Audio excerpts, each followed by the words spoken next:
ঘরোয়া পটল চিংড়ির উপকরণ। পটল চিংড়ির জন্য আলু, পটল, আদা, রসুন, পেঁয়াজ, কাঁচা লঙ্কা, টমেটো, ধনেপাতা সুন্দর করে কেটে রেডি করে নিলাম। কড়াইটা গরম হয়ে গেছে, পরিমাণ মতো তেল দিয়ে নেব। যেহেতু গরম হয়ে গেছে এবার চিংড়ি মাছ ছেড়ে দেবো। মাছগুলো যেহেতু লাল লাল হয়ে গেছে এবার তুলে নেব। পটলটা দিয়ে দেবো, লাল লাল করে ভেজে নেব। পটলগুলো লাল লাল হয়ে গেছে, এবার পটলগুলো তুলে নেব। মশলাটা আস্তে আস্তে তৈরি করব। প্রথমে পেঁয়াজটা দেবো, পেঁয়াজটা লাল লাল করে ভেজে। লাল লাল হয়ে গেছে, এবার আদা, রসুন, টমেটো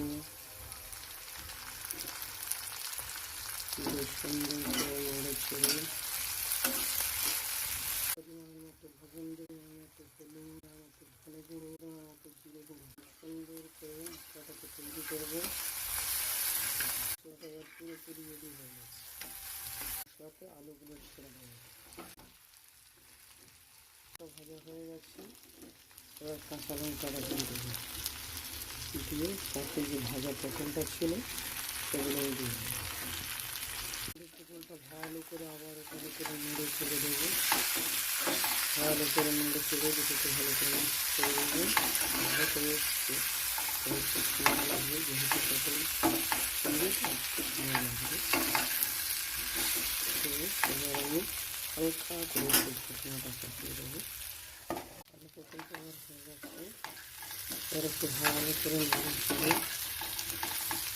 পরিমাণ মতো জল দিয়ে দেবো। পটল চিংড়ি একটু গাঢ়টা হবে,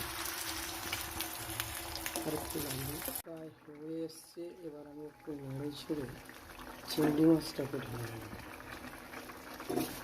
ভালো করে নেড়ে ছেড়ে আর একটু ফুটিয়ে নেব। কমপ্লিট পুরো হয়ে গেছে, এবার লাস্ট আমি ধনেপাতাটা হালকা করে ছড়িয়ে দেবো, দিয়ে নামিয়ে নেব।